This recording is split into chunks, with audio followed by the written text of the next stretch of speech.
그제 2023년을 맞이한 것 같은데 벌써 한 달이 지나가고 있습니다. 1년에 12분의 1이 금방 지나간 것 같습니다. 여러분 1월에 계획을 세웠던 부분들 어떻게 계획대로 잘 진행이 되고 있는 것 같습니까? 아니면 겨울잠을 자는 뱀이나 도마뱀이나 개구리와 같은 그런 존재가 너무나 부럽게 느껴지고 있지는 않습니까? 오늘 본문은 그러한 삶에 어떤 경종을 울리는 그러한 말씀을 우리에게 들려주고 있습니다. 오늘 말씀의 9절에 보면 게으른 자여 내가 어느 때까지 누워 있겠느냐, 내가 어느 때에 잠이 깨어 일어나겠느냐. 우리가 살다 보면 유독 부지런한 사람들이 있습니다. 저 사람은 왜 이렇게 부지런하지? 또 살다 보면 유독 게으르게 보이는 사람들이 있습니다. 저 사람은 왜 이렇게 게으를까? 그런데 이것이 게으른 사람들의 입장에서는 이거는 하나의 삶의 체질이다. 이건 삶의 성향이다. 그러니 나는 어쩔 수가 없다. 이렇게 체념해버리고 자신을 그렇게 합리화하는 경우들도 있는 것 같습니다. 그런데 이 게으름에 대한 부분을 사전적 의미를 찾아보니 이렇게 되어 있습니다. 행동이 느리고 움직이거나 일하기를 싫어하는 태도나 버릇이다. 이렇게 나와 있습니다. 이거는 태도나 버릇, 이거는 삶의 체질이 아니라는 거죠. 누구나 게으를 수 있다는 겁니다. 누구나 움직이기 싫어하고 일하기 싫어하면 그것이 계속해서 반복해서 이루어지면 어느 순간에 무언가를 하기 싫어지고 귀찮아지고 이런 부분들이 계속해서 일어나기 때문에 게을러질 수 있는 것은 어떤 특정한 사람만이 아니라 누구나 여기에 해당될 수 있음을 우리가 생각해 보게 됩니다. 성경에 한글로 게으름이라는 관련된 단어를 한번 찾아보니 37번 나오는데 오늘 읽은 말씀 잠언에만 20번 등장합니다. 과반수 이상이 이 잠언에 등장합니다. 이 잠언은 훈계하는 말을 쓴 내용이죠. 훈계의 말, 삶의 어떠한 삶을 살아가는 것이 좋은 삶인가, 이것을 훈계해서 쓴 책이 바로 이 잠언입니다. 거기에 게으르지 말라, 이 게으름에 대한 부분들을 계속해서 언급했다는 것은 게으른 것이 무언가 훈계를 통해서 고쳐야 될 내용임을 우리가 생각해 보게 됩니다. 이 게으른 모습에 아주 적나라한 부분들이 이 잠언 말씀에 이렇게 나타나 있습니다. 잠언 26장 14절 15절에 보면 문짝이 돌적이를 따라서 돈 것 같이 게으른 자는 침상에서 도느니라. 게으른 자는 그 손을 그릇에 넣고도 입으로 올리기를 괴로워하느니라. 이렇게 나와 있습니다. 문짝이 돌적이를 따라서 왔다 갔다 도는 것 같이 게으른 자는 침대에서 이리 구르고 저리 구르고 그런 삶을 계속해서 살아간다는 거죠. 또 게으른 자는 그 손을 그릇에 놓고도 입으로 올리기를 괴로워한다. 괴로워한다고 말하고 있습니다. 이런 표현을 많이 하죠. 나는 밥 먹기도 귀찮아. 나는 그냥 누워있는 게 제일 좋아. 이런 부분들을 많이 하면 이 게으름의 중증 현상입니다. 그러면 이제 오늘 말씀이 어떻게 하면 이 게으름을 좀 이겨낼 수 있을까? 여기에 대한 부분은 어떤 특정 사람을 말하는 것이 아니라 우리 모두가 그런 상황에 처할 수 있을 때 우리가 1월이기 때문에 올 한 해를 잘 보낼 수 있도록 무언가 다시 한번 잘 세워보자는 의미로 오늘 말씀을 나누고 나아가기를 원합니다. 이 게으름과 반대되는 것이 부지런함이죠. 부지런함. 근데 잠언 말씀에는 이 게으름과 부지런함을 아주 같이 얘기하면서 비교되는 말씀들이 또 몇 구절 나옵니다. 한 세 구절만 보면 잠언 10장 4절에 보면 손을 게으르게 놀리는 자는 가난하게 되고 손이 부지런한 자는 부하게 되느니라. 또 잠언 12장 24절 부지런한 자의 손은 사람을 다스리게 되어도 게으른 자는 부림을 받느니라. 또 잠언 12장 27절 게으른 자는 그 잡을 것도 사냥하지 아니하나니 사람의 부귀는 부지런한 것이니라. 부지런한 사람은 부귀를 얻을 수 있고 그가 다스리고 잡을 것을 잡을 수 있지만, 게으른 사람은 가난해지고 그가 부림을 받고 앞에 잡을 수 있는 것도 놓치게 되는 그런 삶의 모습이 그 안에 있다는 거죠. 그래서 부지런한 자의 이런 모습을 보면 계속해서 좋은 모습들만 나타납니다. 그런데 중요한 건 게으르다고 생각하는 사람이 이런 부해지고 다스리고 잡을 것을 잡는 것에 대한 자극을 받으면 좋은데, 사실 그렇게 많이 자극을 받지 않습니다.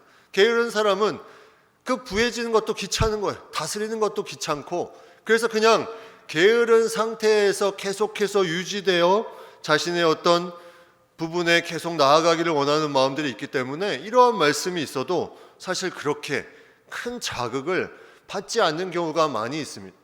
그런데 성경은 조금 더 자극받을 수 있는 말씀을 한 번 더 우리에게 말씀합니다. 잠언 13장 4절에 보면 게으른 자는 마음으로 언하여도 얻지 못하나 부지런한 자의 마음은 풍족함을 얻느니라.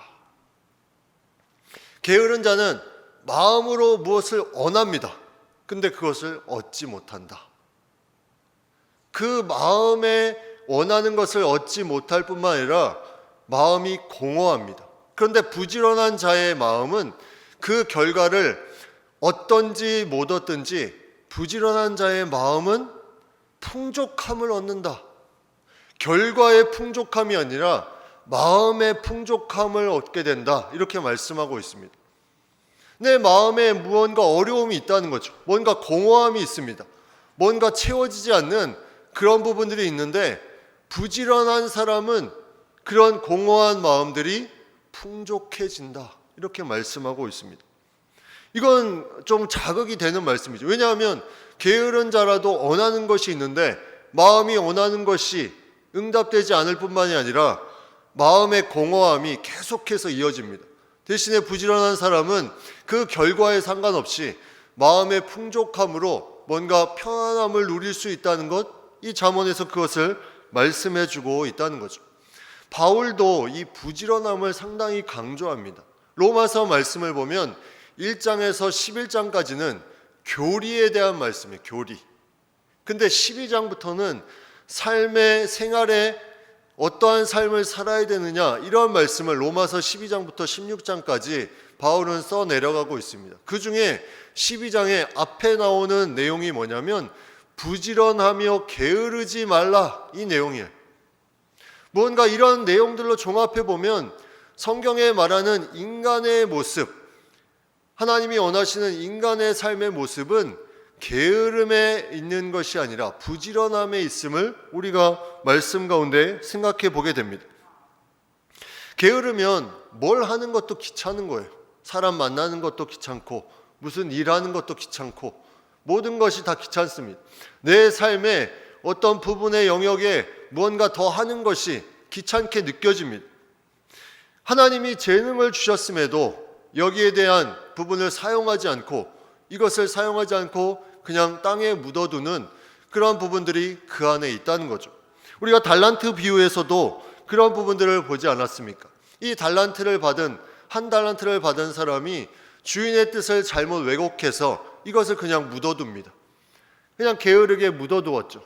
그때 주인이 돌아와서 뭐라고 말했습니까? 악하고 게으른 종아. 그냥 게으른 것이 아니라 하나님이 주신 그 뜻을 왜곡하면서 주인의 마음을 스스로 판단하면서 그는 게으르게 그냥 땅에 묻어두었다는 것. 여기에 심판의 말씀이 주어집니다. 악하고 게으른 종아. 그리고 그 뒤에 보면 또 이렇게 말합니다. 25장 30절, 마태복음 25장 30절 보면 이 무익한 종을 바깥 어두운 데로 내쫓으라. 거기서 슬피 울며 이를 갈리라. 무익하다고 말합니다. 무언가 하나님이 그 안에 마음을 주시고 재능을 주시고 그것을 통해서 하기를 원하는데 그것을 땅에 묻어두는 그런 게으름이 있다면, 근데 거기에 하나님의 말씀이 왜곡되면서 주인의 뜻을 자기 스스로 잘못 판단하면서 스스로 합리화한다면 그 사람은 악하고 게으른 종아, 무익한 종이라고 그렇게 풀림을 당할 수 있다는 거죠. 게으른 자는 이러한 삶 가운데 합리화를 사실 잘합니다. 스스로에게 그런 합리화된 말들을 많이 주입시킵니다. 내가 지금 해서 뭐 변할 게 뭐가 있어? 그냥 가만히 있으면 중간이라도 가지. 괜히 나서지 말자. 내가 안 해도 알아서 잘 될 것이다. 이런 심리가 게으른 사람에게는 합리화하면서 계속해서 일어납니다. 또 변명을 많이 한다는 거죠. 게으른 사람들. 이 달란트 비유에서도 변명하는 내용이 나오지 않습니까? 마태복음 25장 24절 25절에 보면 주인이여 당신은 굳은 사람이라 심지 않은 데서 거두고 해치지 않은 데서 모으는 줄을 내가 알았으므로 두려워하여 나가서 당신의 달란트를 땅에 감추어 두었다. 이렇게 말하고 있습니다. 잠언 22장 13절에는 게으른 자는 말하기를 사자가 밖에 있은즉 내가 나가면 거리에서 찢기겠다. 이렇게 말하고 있죠. 게으른 자는 말하기를 사자가 밖에 있은즉 내가 나가면 거리에서 찢기겠다. 게으른 자는 많은 얘기들을 하면서 자신의 말을 그렇게 자신의 행동을 변명하며 나아가는 부분들이 그 안에 있다는 거죠. 그렇다면 이러한 모습들이 성경의 모습과는 맞지 않는 모습인데 계속해서 하나님은 인간을 통해서 무언가를 같이 하고 잠언 말씀을 통해서 바울의 말씀을 통해서 예수님의 삶의 모습을 통해서 무언가 계속 움직이기를 원하는 그런 부분들이 있는데 과연 어떻게 이것을 이겨낼 수 있을까? 오늘 본문의 말씀은 그것을 우리에게 계미를 통해서 들려주고자 하는 지혜가 있다는 것을 우리에게 말씀해주고 있습니다. 이 시대에도 또 지금도 그렇지만 자연의 어떤 부분이나 동물을 통해서 많은 지혜를 얻는 경우들이 있습니다. 근데 오늘 본문은 이 개미라는 작은 그런 생물을 통해서 우리에게 들려주는 이 게으름에 대한 지혜가 있다는 거죠. 첫 번째 이 지혜가 무엇냐면 게으른 자에게 주는 교훈의 말씀이 뭐냐면 7절 말씀에 이렇게 나옵니다. 개미는 두령도 없고 감독자도 없고 통치자도 없으되. 두령, 지도자, 우두머리, 두령도 없고 감독하는 사람도 없고 통치자도 없으되 무언가를 한다는 거죠. 스스로 무언가를 한다는 겁니다. 누가 주변에 너 이거 해라 막 이런 말을 하지 않아도 스스로 할 수 있는 그런 부분들이 바로 개미라는 거죠. 그 개미에게서 지혜를 배우라고 말씀하고 있습니다. 우리가 훈련을 받습니다. 훈련을 받는 것은 그런 어떤 교육을 받고 훈련을 받는 것은 내가 그 훈련 받을 때는 누가 시켜서 많이 하게 됩니다. 시켜서 많이 하게 되죠.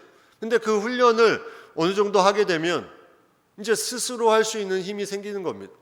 전쟁터에 나가는 군인이 훈련을 합니다. 군사훈련을 하죠. 근데 군사훈련 때는 누군가 이렇게 계속 시켜서 총 쏘는 법도 배우고 이제 훈련해서 싸우는 법도 배우고 이런 것들을 배워 나가는데 그 모든 것을 전쟁터에서는 이제는 배울 수가 없는 스스로 해야 됩니다. 근데 계속해서 배우기만을 원하는 그 모습, 스스로 하지 못하는 모습이 이 개미에게서 우리가 배워야 되는 게으름에 대한 그런 교훈의 모습이라는 거죠. 우리는 무언가 스스로 해야 되는 부분까지 계속해서 훈련할 필요가 있다는 겁니다. 그러기 위해서는 우리에게 필요한 것이 있는데 동기부여가 필요하다는 거죠. 동기부여.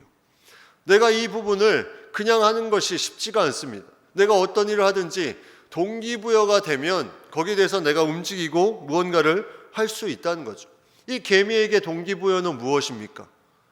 이 양식을 모으는 겁니다. 양식을 모아서 그가 살아가는 이 부분이 바로 동기부여라는 거죠. 이러한 스스로 할 수 있는 동기부여를 내가 찾는 것이 중요합니다. 내가 그 동기부여가 없기 때문에 내가 움직여지지 않는 거예요. 그 동기부여는 내 삶의 계획이 될 수도 있고 여러 가지 나의 삶의 중심으로 이룰 수 있는 어떤 것이 될 수도 있는데 그 동기부여가 한번 이걸 구분해 볼 수 있습니다. 내 삶의 영역과 또 영적인 영역으로 나눠서 내가 이것을 한번 찾아볼 수 있는 거죠. 과연 나는 스스로 내가 무엇을 해야 되는 것인가? 이것을 개미에게서 배우면서 우리가 해볼 수 있는 것입니다. 두 번째 게으른 자에게 주는 교훈이 있는데 그것은 뭐냐면 오늘 8절 말씀에 있습니다. 먹을 것을 여름 동안에 예비하며 추수 때에 양식을 모으느니라. 먹을 것을 여름 동안에 예비한다. 이 개미에게서 배울 수 있는 교훈은 뭐냐면 미리 준비하는 모습이라는 거죠. 미리 준비하는 모습. 이 게으름에 대한 부분은 사실 많은 특징들이 있지만 미리 무언가를 하지 않는 그런 부분들이 그 안에 많이 있습니다. 근데 개미는 미리미리 준비합니다. 그것이 언제 쓰일지, 언제 그것이 나타날지 모르지만 무언가를 계속해서 준비하는 모습들이 그 안에 있다는 거죠. 여러분, 우리가 잘 아는 이솝 우화에 나오는 개미와 배짱이 내용을 알지 않습니까? 개미는 그가 여름 동안에 열심히 일을 해서 겨울에 먹을 것을 위해서 땀을 흘리며 일을 합니다. 근데 배짱이는 뭐 하고 있습니까? 계속 노래만 하고 있습니다. 혼자 즐기면서 놀고 있는 거죠. 근데 겨울이 되니까 이 배짱이는 먹을 것이 없으니 개미에게 와서 구걸을 합니다. 나에게 먹을 것을 좀 달라. 너무나 힘들다. 근데 개미는 이미 그것을 미리 준비했기 때문에 아주 자유롭게 여유를 부리며 살아갈 수 있는 이런 이솝 우화의 그런 아름다운 이야기가 있는데 시대가 바뀌었어요. 시대가. 그래서 이 이야기가 변질이 된 2탄이 나옵니다. 그 2탄이 뭐냐면 일확천금 황금 한탕주의 시대. 여기에 풍자에서 어떤 내용이냐면 이 배짱이가 노래를 부르다가 그 노래를 잘 불렀던 것 같아요. 기획사의 그런 스카우트가 됩니다. 그래서 음반을 냈는데 대박을 쳤어요. 이 한탕주의로 완전히 대박을 쳐가지고 개미가 부러워하기 시작합니다. 이게 이제 이 시대의 풍조라는 거죠. 한탕주의. 뭔가 가만히 있다가 한번 딱 이게 영끌족의 모습 아닙니까? 영끌족의 모습. 근데 3탄이 또 나왔어요. 3탄은 뭐냐면 이 배짱이가 기획사와 이 좋은 대박을 쳤는데 이 계약을 잘못 맺어서 이 노예 계약을 맺었어요. 그래서 계속 거기에 매여서 살아가게 됩니다. 이 개미가 부러운 거예요. 다시 이 자유로운 개미. 이건 제가 만들어낸 이야기입니다. 3탄은. 우리가 무엇을 어떻게 해야 되는가? 우리가 한탕주의, 일확천금, 영끌족, 이게 다 그런 마인드 아닙니까? 내가 무언가 모아서 한 번에 질러서 무언가 좋은 결과를 얻겠다. 이게 바로 게으름의 모습이라는 거예요. 가만히 있다가. 그러나 우리는 그러한 모습으로 사는 존재가 아니라는 거죠. 성경은 계속해서 우리가 부지런한 삶으로 계속 나아가기를 원합니다. 그래서 오늘 이 게으른 자에게 주는 교훈 세 번째는 이러한 모습을 가지려면 우리에게 목표가 있어야 되는 목표. 사람들은 대부분 이 목표가 주어졌을 때 부지런해집니다. 이 목표가 분명할 때 그 어떤 사람도 게으를 수 없어요. 특별히 그 목표가 나의 생존에 걸려 있는 문제다. 이러면 누구나 부지런하게 됩니다. 그러니까 이 게으름은 체질일 수가 없는 거죠. 계속해서 게으른 사람은 없다는 겁니다. 그러면 그 목표라는 것이 무엇인가? 제가 청년 때 읽었던 책 중에 오늘 본문 말씀에 연결된 게으름이라는 책이 있었습니다. 그 책을 이제 설교 준비를 하다가 다시 보게 되었는데요. 그 책의 소제목이 뭐냐면 이러한 제목입니다. 거룩한 삶의 은밀한 대적. 거룩한 삶의 은밀한 대적이 이 게으름이라는 거죠. 왜 이런 표현을 했을까? 거기서 말하는 게으름은 단지 내가 잠을 줄이고 내가 무언가 열심히 부지런하게 움직이는 것이 게으르지 않다고 말할 수 없다는 겁니다. 내가 잠을 줄이고 내가 무언가 부지런하게 움직이면 그것이 게으르지 않은 것이다. 이렇게 말할 수 없다는 거예요. 이제 영적으로 이것을 다시 게으름을 해석한 거죠. 그래서 거기서 말하는 게으름이 있는데 그 게으름이 뭐냐면 부지런함을 가장한 게으름이 있다는 겁니다. 이 부지런함을 가장한 게으름이 무슨 게으름이냐면 이런 겁니다. 여러분 백화점에 가거나 어떤 곳에 가면 자동문이 있습니다. 자동문은 계속해서 어떻게 합니까? 열렸다 닫혔다. 여러분 이 문이 부지런합니까? 게으릅니까? 부지런한 거죠. 열렸다, 닫혔다. 그런데 우리가 이것을 다시 우리가 신앙 안에서 한번 생각해 보면 열렸다, 닫혔다는 계속하지만 그 문은 변화가 있습니까? 없습니까? 변화가 없어요. 바로 이것이 부지런함을 가장한 게으름이라는 겁니다. 우리가 무언가 삶에 바빠서 열심히 무언가를 합니다. 내 삶에 열심히 무언가를 하는데 내 삶의 그 목표가 정확하지 않으니, 우선순위가 정확하지 않으니 변화가 없습니다. 이게 부지런함을 가장한 게으름이라는 거예요. 하나님이 분명히 우선순위를 가지고 열심을 내야 되는 부분을 우리에게 알려주셨는데 내가 바쁘다는 핑계로 하나님과의 관계성 속에서 멀어지고 영적인 침상에서 계속해서 대굴대굴 구르고 있습니다. 이 부분을 이 책에서 이렇게 말을 하고 있습니다. 한번 들어보십시오. 자신의 영혼에 참된 변화가 없는 것에 대한 정직한 고뇌, 변화되지 않는 자신을 향한 진지한 염려와 경건한 근심, 진리를 알고자 하는 실천적인 열심, 그것을 도우시는 하나님의 은혜에 대한 사모함이 없는 삶은 반복되는 삶이지 그것은 신앙생활이 아니다.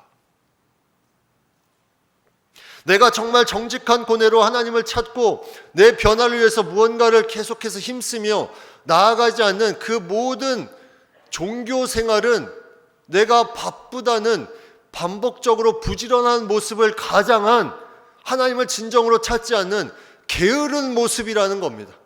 여러분 이거 잘 생각해 보십시오. 내가 계속 예배를 나옵니다. 내가 부지런하게 무언가 예배를 드리는 것 같습니다. 그러나 내 안의 중심엔 이 부지런함이 하나님을 찾는 그 마음을 대신하는 그 부지런함을 가장한 게으름의 신앙생활을 하고 있다면 그것은 문제가 될 수 있다는 거죠. 내가 내 자신이 하나님을 진정으로 찾는 그런 부분이 내가 형식적인 부지런함을 통해서 이것이 마치 다 내가 부지런하게 하는 것처럼 느껴지고 있다면 그것은 잘못된 것이라는 겁니다. 우리의 마음속에 이러한 부분들이 있다면 우리는 한번 생각해 볼 필요가 있다는 거죠. 하나님을 향한 마음은 내가 부지런한 것이 그 중심이 어디에 있느냐가 중요한 것입니다. 내가 바쁘다는 핑계로 내가 하나님을 멀리한다면 그것을 부지런하다고 말할 수 있겠습니까? 내가 그 바쁘다는 것으로 내가 정말 하나님의 마음을 어떻게 가지고 갈 것인가 그 우선순위를 두지 않는다면 그 사람을 하나님이 부지런하구나 이렇게 말할 수 있겠습니까?